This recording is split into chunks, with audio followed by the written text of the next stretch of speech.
शांति में सब शांति मिल गए मुझे। ओम शांति में सब शांति मिल गए। मेरे हृदय में तेरी मूरत है बाबा,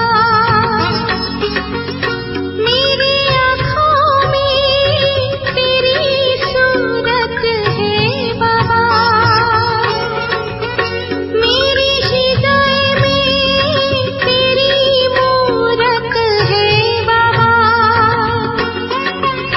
मेरी आँखों में तेरी सूरत है बाबा। तेरी दुआओं से जीवन सफल हो गए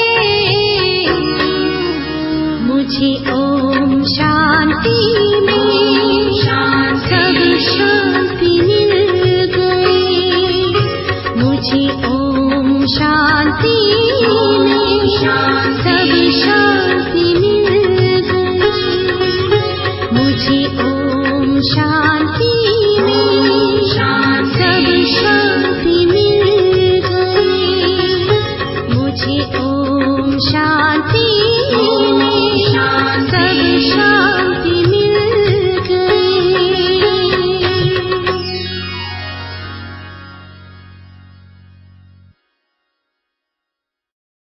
ओम शांति 13/1/2021 आजिर साकार महावाक्य बाबा कहते मिठे बच्चे तुम मुखरू सर्वदा ज्ञान रत्न ही बाहरिबा उचित।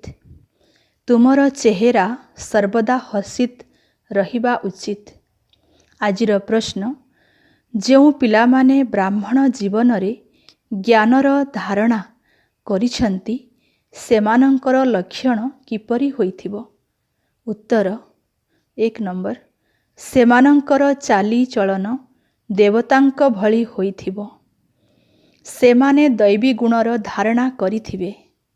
2 नंबर सेमानंकर ज्ञानर विचार सागर मंथन करिबार अभ्यास थिबो। सेमाने केबे हेले आसुरी कथार अर्थात कादुओ को मंथन करिवे नाही। 3 नंबर सेमानंक जीवनरु गाली देवा एवं ग्लानि अर्थात निंदा करिबा समाप्त होई जाई थाए। 4 नंबर सेमानंकर मुखमंडल सर्वदा हर्षित अवस्थारे थाए। ओम शांति बाबा आसी ज्ञान एवं भक्ति संबंधरे बुझाउछंती। एकथा तो पिलामाने बुझी गलेनी जे भक्ति द्वारा सद्गति होई न थाए एवं सत्य जुगरे भक्ति न थाए। ज्ञान मध्य सत्य जुगरे मिले नाही। कृष्ण ना भक्ति करिथांती ना ज्ञानर मुरली बजाई थांती। मुरली अर्थात ज्ञान देवा गायन मध्य रहिछि ना मुरली रे जादू थिला। तेबे निश्चित कौनसी जादू थिबो ना। केवल मुरली बजाइबा ताहा तो साधारण फकीर माने मध्य बजाउछंती, किंतु एही मुरली रे ज्ञानर जादू अछि। अज्ञान को जादू कुहाजिबो नाही। सेथिपाई मुरली को जादू कुहाजाए। ज्ञान द्वारा ही मनुष्यरु देवता होई थांती। सत्य जुग एही ज्ञान द्वारा मिलुथिबा संपत्ति अटे। सेठारे भक्ति न थाए। द्वापर जुगठारु भक्ति आरंभ हुए जेतेबेले कि देवतारु मनुष्य होई जांती। मनुष्य मानंकु विकारी, देवता मानंकु निर्विकारी कहा जाए। देवता मानंकर सृष्टि को पवित्र दुनिया कहा जाए। एबे तुमे माने देवता हेबाकु जाउछ। ज्ञान काहाकु कहा जाए? प्रथमे निजर बा बाबांकर परिचय एवं द्वितीय रे सृष्टिर आदि मध्य अंतर रहस्य को ज्ञान कहा जाए। ज्ञान द्वारा सद्गति होई थाए। पुणी जेतेबेले भक्ति आरंभ हुए ताकू अवनतिर कला अर्थात पतनर समय बोली कहा जाए।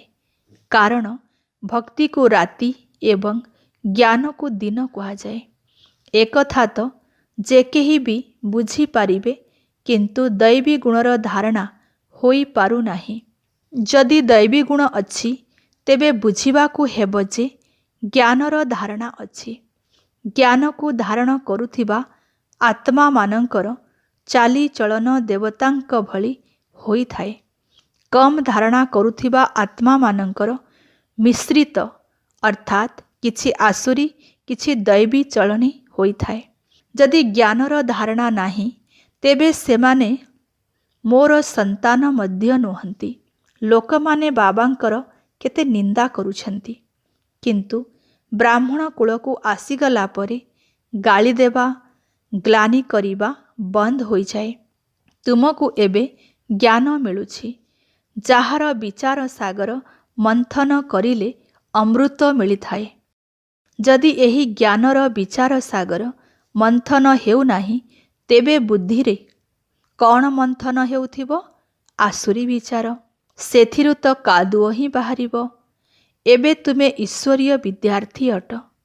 तुमे जानिछ आमे मनुष्यरु देवता हेबार पाठ पढ़ुछु। जेउ पाठ देवता माने पढ़ाई पारिबे नाही। देवता मानंकु केबे ज्ञानर सागर बोली कहा जीव नाही। ज्ञानर सागर तो जनंकु ही कहा जाए।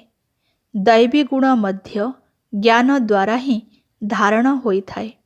एही ज्ञान जाहाकि वर्तमान तुम मानंकु मिलुछि ताहा सत्य जुगरे न थाए किंतु देवता मानंक भितरे दैवी गुण थाए। तुमे माने सेमानंकर महिमा मध्य करुछ सर्वगुण संपन्न। तेबे वर्तमान तुमको सेही भली हेबाकु पड़िबो। तेणु निजकु पचारिबा दरकार जे मो भितरे सबु दैवी गुण अछि ना कौनसी आसुरी अवगुण अछि। जदि आसुरी अवगुण अछि तेबे ताकु बाहर करिदेबा दरकार। तेबे जाई देवता कुहाजिबो नचेत कम पद पाइबो। एबे तुमे पिला माने दैवी गुण धारण करुछ। अन्य मानंकु बहुत भल भल कथा सुनाउछ। एहाकु ही पुरुषोत्तम संगम जुग कुहा जाउछि। जेतेबेले कि तुमे माने पुरुषोत्तम हेउछ तेणु वातावरण मध्य बहुत भल हेबा दरकार। मुखरु कौनसी छी छी कथा अर्थात विकारी कथा बाहरिबा उचित नुहे। नचेत कुहाजिब ये बहुत छोट पद पाइब। तेबे सबुकिछि कथावार्ता एवं वातावरणरु तुरंत जना पड़ी जाइथाए। तुमर चेहरा सर्वदा हर्षित रहिबा उचित। नचेत कुहाजिब यांक भितरे ज्ञान नाही। मुखरु सर्वदा ज्ञान रत्न ही बाहरु थाउ। एही लक्ष्मी नारायणंकु देख केते हर्षित मुख। कारण एमानंकर आत्मा एही ज्ञान रत्नकु संपूर्ण रूपे धारण करिथिला। तेणु तांक मुखरु सर्वदा ज्ञान रत्न ही बाहरी थाए। सेही ज्ञान रत्नकु सुनिबा एवं सुनाइबा द्वारा केते खुशी मध्य मिलिथाए। ज्ञान रत्न जाहाकि एबे तुमको मिलुछि ताहा पुणी भविष्यतरे हीरा नीलारे परिणत होइजिब। नवरत्नर माला कौनसी हीरा नीलार नुहे, ताहा एही ज्ञान रत्नर ही माला अटे। जाहाको मनुष्य माने स्थूल रत्न मने करी मुदी तैयारी करी पिंधि थांती। एही ज्ञान रत्नर माला पुरुषोत्तम संगम जुगरे ही तुम मानंक गଳାରେ पड़िथाए। एही रत्न ही तुमको भविष्यत 21 जन्म पाई मालामाल करी देइथाए। जाहाकु तुम ठारू केही भी लुटी नहीं पारिबे नाही। एठारे जदि तुमे कौनसी हीरा नीलार अलंकार पिंधिब तेबे तुरंत लुटी नहीं जिबे। तेबे निजकु बहुत बहुत बुद्धिमान करिबाकु हेबो।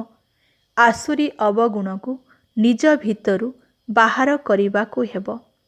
आसुरी अवगुण द्वारा चेहरा ही परिवर्तन होई जाए।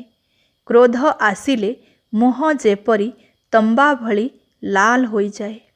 कामरे आसक्त मनुष्य तो କଳା ଅର୍ଥାତ୍ ପତିତ ହୋଇଯାଆନ୍ତି। ତେବେ ପିଲାମାନଙ୍କୁ ପ୍ରତ୍ୟେକ କଥାରେ ବିଚାର ସାଗର ମନ୍ଥନ କରିବା ଦରକାର। କାରଣ ଏହି ପାଠ ପଢ଼ା ହିଁ ବହୁତ ଧନ ଉପାର୍ଜନ କରାଇଥାଏ। ଦୁନିଆର ପାଠ ପଢ଼ାକୁ ରତ୍ନ କୁହାଯିବ ନାହିଁ। ହଁ, ସେହି ପାଠ ପଢ଼ି ଚାକିରିରେ ଉଚ୍ଚପଦ ପାଇ ଯାଇଥାନ୍ତି। ତେବେ ପାଠପଢ଼ା କାମରେ ଆସେ ନୁହେଁ କି ପଇସା। ତେଣୁ ବିଦ୍ୟା ହିଁ ଧନ ଅଟେ। ତାହା ହେଲା ବିନାଶୀ ଧନ, ଏହା ହେଲା ଅବିନାଶୀ ଧନ। କିନ୍ତୁ ଉଭୟ ପାଠପଢ଼ା ହିଁ ଅଟେ। ଏବେ ତୁମେମାନେ ଜାଣୁଛ ବାବା ଆମକୁ ପାଠ ପଢ଼ାଇ ବିଶ୍ୱର ମାଲିକ କରିଦେଉଛନ୍ତି। ତାହା ତ ଗୋଟିଏ ଜନ୍ମ ପାଇଁ ଅଳ୍ପକାଳ କ୍ଷଣଭଙ୍ଗୁର ପାଠପଢ଼ା ଅଟେ, ଯାହାକି ପରବର୍ତ୍ତୀ ଜନ୍ମରେ ନୂଆ ଭାବରେ ପଢ଼ିବାକୁ ପଡ଼ିବ। ସେଠାରେ ଅର୍ଥାତ୍ ସ୍ୱର୍ଗରେ ଧନ ଉପାର୍ଜନ ପାଇଁ ପାଠ ପଢ଼ିବାର ଆବଶ୍ୟକତା ନାହିଁ। ସେଠାରେ ତ ବର୍ତ୍ତମାନର ପୁରୁଷାର୍ଥ ଅନୁସାରେ ପ୍ରଚୁର ଧନ ମିଳିଥାଏ ଏବଂ ତାହା ମଧ୍ୟ ଅବିନାଶୀ ହୋଇଯାଏ। ଦେବତାମାନଙ୍କ ପାଖରେ ଧନ ବହୁତ ଥିଲା। ଭକ୍ତିମାର୍ଗ ଅର୍ଥାତ୍ ରାବଣ ରାଜ୍ୟରେ ମଧ୍ୟ କେତେ ସମ୍ପତ୍ତି ଥିଲା, କେତେ ମନ୍ଦିର ସବୁ ତିଆରି କରିଛନ୍ତି। ପରେ ମୁସଲମାନମାନେ ଆସି ଧନ ସବୁ ଲୁଟି ନେଲେ। ସେମାନେ କେତେ ଧନବାନ ଥିଲେ। ଆଜିକାଲିର ପାଠପଢ଼ା ଦ୍ୱାରା ଏତେ ଧନବାନ କେହି ହୋଇପାରିବେ ନାହିଁ। ତୁମେ ଜାଣିଛ ଯେ ଆମେ ଏବେ ଏତେ ଉଚ୍ଚ ପାଠ ପଢ଼ୁଛୁ, ଯାହାଦ୍ୱାରା ଦେବୀ ଦେବତା ହୋଇଯାଉଛୁ।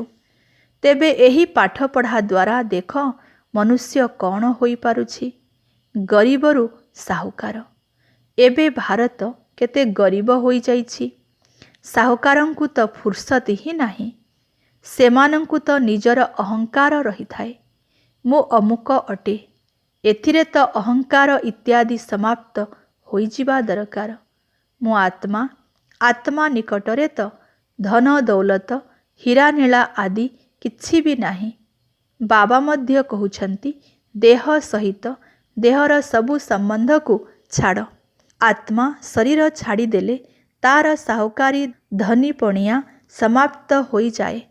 ସିଏ ପରବର୍ତ୍ତୀ ଜନ୍ମରେ ପୁଣି ନୂଆ ଭାବରେ ପାଠ ପଢ଼ି ରୋଜଗାର ଜମା କରିବ, ନଚେତ୍ ପୂର୍ବ ଜନ୍ମରେ ଯଦି ଭଲ ଦାନ ପୁଣ୍ୟ ଆଦି କରିଥିବ ତେବେ ଧନୀ ପରିବାରରେ ଜନ୍ମ ନେବ।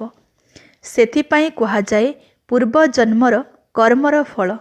ଯଦି ଜ୍ଞାନର ଦାନ କରିଥିବେ ବା କଲେଜ, ଧର୍ମଶାଳା ଆଦି ତିଆରି କରିଥିବେ, ତେବେ ତାର ଫଳ ତ ପରବର୍ତ୍ତୀ ଜନ୍ମରେ ମିଳିଥାଏ, କିନ୍ତୁ ତାହା ମଧ୍ୟ ଅଳ୍ପ କାଳ ପାଇଁ। ଏବଂ ଦାନ ପୁଣ୍ୟ ମଧ୍ୟ ଏହିଠାରେ ହିଁ କରାଯାଏ, ସତ୍ୟ ଯୁଗରେ ନୁହେଁ। ସତ୍ୟ ଯୁଗରେ କେବଳ ଭଲ କର୍ମ ହିଁ ହୋଇଥାଏ। କାରଣ ବର୍ତ୍ତମାନ ସମୟର ପୁରୁଷାର୍ଥ ଦ୍ୱାରା ସମ୍ପତ୍ତି ମିଳିଥାଏ। ସେଠାରେ କାହା ଦ୍ୱାରା ବିକର୍ମ ହୁଏ ନାହିଁ, କାରଣ ରାବଣ ହିଁ ନଥାଏ। ସେଠାରେ ଗରିବମାନଙ୍କ ଦ୍ୱାରା ମଧ୍ୟ ବିକର୍ମ ହୁଏ ନାହିଁ। ଏଠାରେ ତ ଧନୀ ଲୋକମାନେ ମଧ୍ୟ ବିକର୍ମ କରୁଛନ୍ତି। ସେଥିପାଇଁ ତ ବେମାରୀ ଆଦି ଦ୍ୱାରା ଦୁଃଖ ମିଳୁଛି। ସେଠାରେ କେହି ବିକାରରେ ଯାଆନ୍ତି ହିଁ ନାହିଁ। ବିକର୍ମ କିପରି ହେବ? ତେବେ ସବୁ କିଛି କର୍ମ ଉପରେ ନିର୍ଭର କରୁଛି। ଏହା ମାୟା ଅଥବା ରାବଣର ରାଜ୍ୟ ଅଟେ। ତେଣୁ ମନୁଷ୍ୟମାନେ ବିକାରୀ ହୋଇ ଯାଇଥାନ୍ତି। ଏବେ ବାବା ଆସି ନିର୍ବିକାରୀ ହେବା ପାଇଁ ପାଠ ପଢ଼ାଉଛନ୍ତି। ବାବା ନିର୍ବିକାରୀ କରୁଛନ୍ତି, ମାୟା ପୁଣି ବିକାରୀ କରିଦେଉଛି। ରାମବଂଶୀ ଏବଂ ରାବଣବଂଶୀଙ୍କର ଯୁଦ୍ଧ ହେଉଛି। ତୁମେମାନେ ବାବାଙ୍କର ସନ୍ତାନ ଅଟ, ସେମାନେ ରାବଣର ସନ୍ତାନ ଅଟନ୍ତି। କେତେ ଭଲ ଭଲ ସନ୍ତାନମାନେ ମଧ୍ୟ ମାୟାଠାରୁ ହାରି ଯାଉଛନ୍ତି। ମାୟା ବହୁତ ଶକ୍ତିଶାଳୀ ଅଟେ। ତଥାପି ମଧ୍ୟ ଆଶା ରଖାଯାଉଛି, କାରଣ ଅଧମରୁ ଅଧମ ଅର୍ଥାତ୍ ବିଲକୁଲ ପତିତମାନଙ୍କର ମଧ୍ୟ ଉଦ୍ଧାର କରିବାକୁ ପଡ଼ିଥାଏ ନା। ବାବାଙ୍କୁ ତ ସାରା ବିଶ୍ୱର ଉଦ୍ଧାର କରିବାକୁ ପଡ଼ିଥାଏ। ଏଭଳି ବହୁତ ଅଛନ୍ତି ଯେଉଁମାନେ ତଳକୁ ଖସି ପଡ଼ିଥାନ୍ତି। ଏହି ମାର୍ଗରେ ଚାଲୁ ଚାଲୁ କାମ ବିକାରର ଅଧୀନ ହୋଇଯାଇଥାନ୍ତି, ତେବେ ସେମାନେ ନିଜର ହିଁ କ୍ଷତି କରୁଛନ୍ତି, ଏକଦମ ଅଧମରୁ ଅଧମ ହୋଇଯାଉଛନ୍ତି। ଏହିଭଳି ଆତ୍ମାମାନଙ୍କର ମଧ୍ୟ ବାବା ଉଦ୍ଧାର କରୁଛନ୍ତି। ରାବଣ ରାଜ୍ୟରେ ତ ସମସ୍ତେ ଅଧମ, କିନ୍ତୁ ବାବା ଆସି ସମସ୍ତଙ୍କର ରକ୍ଷା କରୁଛନ୍ତି। ତଥାପି ମଧ୍ୟ ଯେଉଁମାନେ ଖସି ପଡ଼ୁଛନ୍ତି ସେମାନେ ବହୁତ ଅଧମ ହୋଇଯାଉଛନ୍ତି। ସେମାନେ ପୁଣି ଉପରକୁ ଉଠି ପାରନ୍ତି ନାହିଁ। ତାଙ୍କର ଅଧମ ପଣିଆ ଅର୍ଥାତ୍ ବିକାରୀ କର୍ମ ଭିତରେ ଭିତରେ ମନକୁ ଘାରିଥାଏ। ଯେପରି ତୁମେମାନେ କହୁଛ ଯେ ଅନ୍ତକାଳେ ଯେଉଁ ସ୍ତ୍ରୀ ସିମରେ ଅର୍ଥାତ୍ ଅନ୍ତିମ ସମୟରେ ଯିଏ କାମ ବିକାରର ଇଚ୍ଛା ରଖିଥାଏ ତାର ପରବର୍ତ୍ତୀ ଜନ୍ମ ମଧ୍ୟ ଅତି ବିକାରୀମାନଙ୍କ ପାଖରେ ହୋଇଥାଏ। ତାଙ୍କ ବୁଦ୍ଧିରେ ସେହି ଅଧମ ପଣିଆ ହିଁ ମନେ ପଡ଼ିଥାଏ। ତେବେ ବାବା ଆସି ପିଲାମାନଙ୍କୁ ବୁଝାଉଛନ୍ତି, କଳ୍ପ କଳ୍ପ ତୁମେମାନେ ହିଁ ଦେବତା ହେଉଛ, ଜୀବଜନ୍ତୁମାନେ ତ ହେବେ ନାହିଁ, ମନୁଷ୍ୟମାନେ ହିଁ ହୋଇଥାନ୍ତି। ତେଣୁ ବାବା ବୁଝାଉଛନ୍ତି ଏହି ଲକ୍ଷ୍ମୀ ନାରାୟଣଙ୍କର ମଧ୍ୟ ନାକ କାନ ଅଛି, ସେମାନେ ମଧ୍ୟ ମନୁଷ୍ୟ ଅଟନ୍ତି ନା, କିନ୍ତୁ ସେମାନେ ଦୈବୀ ଗୁଣଧାରୀ ଥିଲେ ମନୁଷ୍ୟ, ସେଥିପାଇଁ ତାଙ୍କୁ ଦେବତା କୁହାଯାଉଛି। ଏମାନେ ଏଭଳି ସୁନ୍ଦର ଦେବତା କିପରି ହେଉଛନ୍ତି ଏବଂ କିପରି ତଳକୁ ଖସୁଛନ୍ତି, ଏହି ଚକ୍ର ବିଷୟରେ ତୁମକୁ ଜ୍ଞାନ ମିଳିଗଲା। ଯେଉଁମାନେ ବିଚାର ସାଗର ମନ୍ଥନ କରୁଥିବେ ସେମାନଙ୍କର ଧାରଣା ମଧ୍ୟ ବହୁତ ଭଲ ହୋଇଥିବ। ଯେଉଁମାନେ ବିଚାର ସାଗର ମନ୍ଥନ କରନ୍ତି ନାହିଁ ସେମାନେ ନିର୍ବୋଧ ଅଟନ୍ତି। ଯେଉଁମାନେ ମୁରଲି ଶୁଣାନ୍ତି ସେମାନଙ୍କ ବୁଦ୍ଧିରେ ବିଚାର ସାଗର ମନ୍ଥନ ଚାଲିଥାଏ। ଏହି ବିଷୟ ଉପରେ ଏହି କଥା ସବୁ ବୁଝାଇବି। ତାଙ୍କ ଭିତରେ ଆପେ ଆପେ ବିଚାର ସାଗର ମନ୍ଥନ ଚାଲିଥାଏ। ଅମୁକ ଅମୁକ ବୁଝିବା ପାଇଁ ଆସିବେ, ତେଣୁ ସେମାନଙ୍କୁ ବହୁତ ଉତ୍ସାହର ସହିତ ବୁଝାଇବି। ହୋଇପାରେ ସେମାନେ ବୁଝି ଯାଇପାରନ୍ତି, ତେବେ ସବୁକିଛି ତାଙ୍କ ଭାଗ୍ୟ ଉପରେ ନିର୍ଭର କରେ। କାହାର ତୁରନ୍ତ ନିଶ୍ଚୟ ହୋଇଯାଇଥାଏ ତ କାହାର ହୁଏ ନାହିଁ, ତଥାପି ଆଶା ରଖାଯାଏ। ଏବେ ବୁଝି ନାହାନ୍ତି, ସମୟ ଆସିଲେ ନିଶ୍ଚିତ ବୁଝିବେ। ଆଶା ରଖିବା ଦରକାର ନା। ଆଶା ରଖିବା ଅର୍ଥାତ୍ ସେବାର ସଉକ ଅଛି, ଏଥିରେ ଥକି ଯିବାର ନାହିଁ।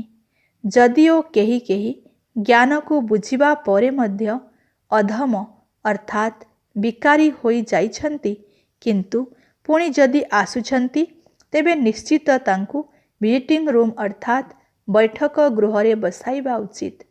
ନୁହେଁ କି ଚାଲିଯିବାକୁ କହିବ। ତାଙ୍କୁ ପଚାରିବା ଉଚିତ ଯେ ଏତେ ଦିନ ହେଲା କାହିଁକି ଆସୁନଥିଲ? ସେମାନେ କହିବେ ଯେ ମାୟାଠାରୁ ହାରି ଯାଇଥିଲି। ଏହିଭଳି ଅନେକ ପିଲା ଆସୁଛନ୍ତି। ସେମାନେ ଜାଣିଛନ୍ତି ଜ୍ଞାନ ବହୁତ ଭଲ, କିନ୍ତୁ ମାୟା ମୋତେ ହରାଇ ଦେଲା। ଜ୍ଞାନର ସ୍ମୃତି ତ ରହିଥାଏ ନା। ଭକ୍ତିରେ ତ ହାରିବା ଏବଂ ଜିତିବାର କଥା ନଥାଏ। ତେବେ ଏହି ଜ୍ଞାନକୁ ଧାରଣା କରିବାକୁ ହେବ। ଏବେ ତୁମେ ବାବାଙ୍କ ଦ୍ୱାରା ସତ୍ୟ ଗୀତା ଶୁଣୁଛ, ଯାହାଦ୍ୱାରା ଦେବତା ହୋଇଯାଉଛ। ଯେ ପର୍ଯ୍ୟନ୍ତ ବ୍ରାହ୍ମଣ ନ ହୋଇଛ ସେ ପର୍ଯ୍ୟନ୍ତ ଦେବତା ହୋଇପାରିବ ନାହିଁ। ଖ୍ରୀଷ୍ଟିଆନ, ପାର୍ସୀ ଏବଂ ମୁସଲମାନ ଧର୍ମରେ ବ୍ରାହ୍ମଣ ନଥାନ୍ତି। ଏହିସବୁ କଥାକୁ ଏବେ ତୁମେ ଜାଣୁଛ। ତୁମେମାନେ ଜାଣିଛ, ଏବେ ଅଲଫ ଅର୍ଥାତ୍ ବାବାଙ୍କୁ ମନେ ପକାଇବାକୁ ହେବ। ସେହି ଅଲଫଙ୍କୁ ସ୍ମରଣ କରିବା ଦ୍ୱାରା ହିଁ ସତ୍ୟଯୋଗୀ ରାଜତ୍ୱ ପ୍ରାପ୍ତି ହୋଇଥାଏ। ଯେତେବେଳେ ବି ତୁମର କେହି ମୁସଲମାନ ଆଦି ମିଳିଯାଉଛନ୍ତି ତେବେ ତାଙ୍କୁ କୁହ ଅଲଫଙ୍କୁ ସ୍ମରଣ କର। ଅଲଫଙ୍କୁ ହିଁ ଉଚ୍ଚରୁ ଉଚ୍ଚ କୁହାଯାଏ। ଆଙ୍ଗୁଳି ଉପରକୁ କରି ଅଲଫଙ୍କ ଆଡ଼କୁ ଇଙ୍ଗିତ କରିଥାନ୍ତି ନା। ଅଲଫ କେବଳ ଜଣେ ବୋଲି ମଧ୍ୟ କୁହାଯାଏ। ଭଗବାନ କେବଳ ସେହି ଜଣେ ହିଁ ଅଟନ୍ତି, ବାକି ତ ସମସ୍ତେ ହେଲେ ତାଙ୍କର ସନ୍ତାନ। ବାବା ତ ସର୍ବଦା ଅଲଫ ହିଁ ଅଟନ୍ତି। ସିଏ ସତ୍ୟ ଯୁଗରେ ରାଜତ୍ୱ କରନ୍ତି ନାହିଁ। ସିଏ ଜ୍ଞାନ ମଧ୍ୟ ଦେଇଥାନ୍ତି ଏବଂ ନିଜର ସନ୍ତାନ ମଧ୍ୟ କରିଥାନ୍ତି। ତେବେ ସଦା ସର୍ବଦା ଖୁସିରେ ରହିବା ଦରକାର ଯେ ବାବା ଆମର କେତେ ସେବା କରୁଛନ୍ତି, ଆମକୁ ବିଶ୍ୱର ମାଲିକ କରୁଛନ୍ତି, କିନ୍ତୁ ନିଜେ ସେହି ପବିତ୍ର ଦୁନିଆରେ ଜନ୍ମ ନେଉନାହାନ୍ତି। ବାବା କହୁଛନ୍ତି, ପବିତ୍ର ଦୁନିଆକୁ ମୋତେ କେହି ବି ଡାକନ୍ତି ନାହିଁ। ପତିତ ମନୁଷ୍ୟମାନେ ଏହି ପତିତ ଦୁନିଆକୁ ହିଁ ଡାକିଥାନ୍ତି। ପବିତ୍ର ଦୁନିଆକୁ ଆସି ସେ କ'ଣ କରିବେ? ତାଙ୍କର ତ ନାମ ହିଁ ପତିତ ପାବନ ଅଟେ। ତେଣୁ ପୁରୁଣା ଦୁନିଆକୁ ପବିତ୍ର କରିବା ତାଙ୍କର କର୍ତ୍ତବ୍ୟ। ବାବାଙ୍କର ନାମ ହେଲା ଶିବ ଏବଂ ପିଲାମାନଙ୍କୁ ଶାଳଗ୍ରାମ କୁହାଯାଏ। ସେମାନଙ୍କର ପୂଜା ହୋଇଥାଏ। ତାଙ୍କୁ ଶିବ ବାବା ବୋଲି କହି ସମସ୍ତେ ମନେ ପକାଇଥାନ୍ତି। ଆହୁରି ମଧ୍ୟ ବ୍ରହ୍ମାଙ୍କୁ ବାବା ବୋଲି କୁହାଯାଏ। ପ୍ରଜାପିତା ବ୍ରହ୍ମା ବୋଲି କହିଥାନ୍ତି, କିନ୍ତୁ ତାଙ୍କୁ ଯଥାର୍ଥ ଭାବରେ କେହି ଜାଣିନାହାନ୍ତି। ବ୍ରହ୍ମା କାହାର ସନ୍ତାନ? ତୁମେ କହିବ, ପରମ ପିତା ପରମାତ୍ମା ଶିବ ହିଁ ତାଙ୍କୁ ସନ୍ତାନ ରୂପରେ ଗ୍ରହଣ କରିଛନ୍ତି। ଇଏ ଅର୍ଥାତ୍ ବ୍ରହ୍ମା ତ ଶରୀରଧାରୀ ଅଟନ୍ତି ନା। ସବୁ ଆତ୍ମା ଈଶ୍ୱରଙ୍କର ସନ୍ତାନ ଅଟନ୍ତି ନା। ସବୁ ଆତ୍ମାଙ୍କର ନିଜ ନିଜର ଶରୀର ଅଛି। ସର୍ବ ଆତ୍ମାମାନଙ୍କୁ ଅଲଗା ଅଲଗା ପାର୍ଟ ମିଳିଛି, ଯେଉଁ ପାର୍ଟ ସମସ୍ତଙ୍କୁ ବଜାଇବାକୁ ହିଁ ହେବ। ଏହା ପରମ୍ପରାରୁ ଚାଲି ଆସିଛି। ଅନାଦି ଅର୍ଥାତ୍ ଯାହାର ଆଦି ଅନ୍ତ ନାହିଁ। ଲୋକମାନେ ଯେତେବେଳେ ଶୁଣୁଛନ୍ତି ଯେ ଦୁନିଆ ବିନାଶ ହେବାକୁ ଯାଉଛି, ତେଣୁ ଦ୍ୱନ୍ଦ୍ୱରେ ପଡ଼ି ଯାଉଛନ୍ତି। ପୁଣି ତିଆରି ହେବ କିପରି? ବାବା ବୁଝାଉଛନ୍ତି, ଏହା ଅନାଦି ଅବିନାଶୀ ଅଟେ। କେବେ ତିଆରି ହୋଇଛି ଏକଥା ପଚରା ଯାଇ ପାରିବ ନାହିଁ। ଶାସ୍ତ୍ରରେ ଯେଉଁଭଳି ଅତିରଞ୍ଜିତ କରି ଲେଖିଦେଇଛନ୍ତି, ବାସ୍ତବରେ ସେହିଭଳି ପ୍ରଳୟ ଅର୍ଥାତ୍ ସମ୍ପୂର୍ଣ୍ଣ ଧ୍ୱଂସ କେବେ ବି ହୁଏ ନାହିଁ। ସତ୍ୟ ଯୁଗରେ ବହୁତ କମ୍ ସଂଖ୍ୟକ ମନୁଷ୍ୟ ରହନ୍ତି। ସେଥିପାଇଁ କହନ୍ତି ସମ୍ପୂର୍ଣ୍ଣ ପ୍ରଳୟ ହୋଇଥିଲା ବୋଲି କୁହାଯାଉଛି। ବାବାଙ୍କ ଭିତରେ ଯେଉଁ ଜ୍ଞାନ ଅଛି, ତାହା ଏବେ ହିଁ ପ୍ରକଟ ହେଉଛି। ସେଥିପାଇଁ କୁହାଯାଏ ଯେ ସାରା ସାଗରକୁ କାଳି କରିଦେଲେ ମଧ୍ୟ ଜ୍ଞାନର ଅନ୍ତ ହୋଇପାରିବ ନାହିଁ। ଆଚ୍ଛା, ମିଠା ମିଠା ଶିକିଲଧେ ସନ୍ତାନମାନଙ୍କ ପ୍ରତି ମାତା ପିତା ବାପ ଦାଦାଙ୍କର ମଧୁର ସ୍ନେହଭରା ସ୍ମୃତି ଏବଂ ସୁପ୍ରଭାତ। ଆତ୍ମିକ ପିତାଙ୍କର ଆତ୍ମିକ ସନ୍ତାନମାନଙ୍କୁ ନମସ୍ତେ। ଧାରଣା ପାଇଁ ମୁଖ୍ୟ ସାରାଂଶ। 1 ନମ୍ବର, ନିଜର ହର୍ଷିତ ମୁଖ ଚେହେରା ଦ୍ୱାରା ବାବାଙ୍କର ନାମକୁ ବିଖ୍ୟାତ କରିବାକୁ ହେବ। ଜ୍ଞାନ ରତ୍ନକୁ ହିଁ ଶୁଣିବାକୁ ହେବ ଏବଂ ଶୁଣାଇବାକୁ ହେବ। ଗଳାରେ ସର୍ବଦା ଜ୍ଞାନ ରତ୍ନର ମାଳା ହିଁ ପଡ଼ି ରହିଥାଉ। ଆସୁରୀ ଅବଗୁଣ ଗୁଡ଼ିକୁ ବାହାର କରିଦେବାକୁ ହେବ। 2 ନମ୍ବର, ସେବାରେ କେବେ ହେଲେ ଥକି ଯିବାର ନାହିଁ। ଆଶାବାଦୀ ହୋଇ ବଡ଼ ଆଗ୍ରହର ସହିତ ସେବା କରିବାକୁ ହେବ। ବିଚାର ସାଗର ମନ୍ଥନ କରି ସର୍ବଦା ପ୍ରଫୁଲ୍ଲିତ ରହିବାକୁ ହେବ। ବରଦାନ, ସ୍ନେହର ପ୍ରତିଦାନରେ ସମାନତାର ଅନୁଭବ କରୁଥିବା ସର୍ବଶକ୍ତି ସମ୍ପନ୍ନ ହୁଅ। ବିସ୍ତାର, ଯେଉଁ ପିଲାମାନେ ବାବାଙ୍କର ସ୍ନେହରେ ସଦାସର୍ବଦା ବୁଡ଼ି ରହୁଛନ୍ତି, ସେମାନଙ୍କୁ ସ୍ନେହର ପ୍ରତିଦାନ ସ୍ୱରୂପ ସମାନ ହେବାର ବରଦାନ ପ୍ରାପ୍ତ ହୋଇଯାଉଛି। ଯେଉଁମାନେ ସର୍ବଦା ସ୍ନେହଯୁକ୍ତ ଏବଂ ଯୋଗଯୁକ୍ତ ଅବସ୍ଥାରେ ରହିଥାନ୍ତି, ସେମାନେ ସ୍ୱତଃ ଭାବରେ ସର୍ବଶକ୍ତି ସମ୍ପନ୍ନ ହୋଇଯାଆନ୍ତି। ଯଦି ସର୍ବଶକ୍ତି ସାଥିରେ ରହିବ, ତେବେ ବିଜୟ ମଧ୍ୟ ସୁନିଶ୍ଚିତ। ସର୍ବଶକ୍ତିମାନ ବାବା ମୋ ସାଥିରେ ଅଛନ୍ତି। ଏହି ସ୍ମୃତିରେ ରହୁଥିବା ଆତ୍ମା କେବେ ହେଲେ କୌଣସି କଥାରେ ବିଚଳିତ ହୋଇପାରିବେ ନାହିଁ। ଆଜିର ସ୍ଲୋଗାନ, ପୁରୁଷାର୍ଥୀ ଜୀବନରେ ଯେଉଁମାନେ ସର୍ବଦା ସନ୍ତୁଷ୍ଟ ଏବଂ ଖୁସିରେ ରହିଥାନ୍ତି, ସେହିମାନେ ହିଁ ସୌଭାଗ୍ୟଶାଳୀ ଅଟନ୍ତି। ଆଚ୍ଛା, ଓମ୍ ଶାନ୍ତି।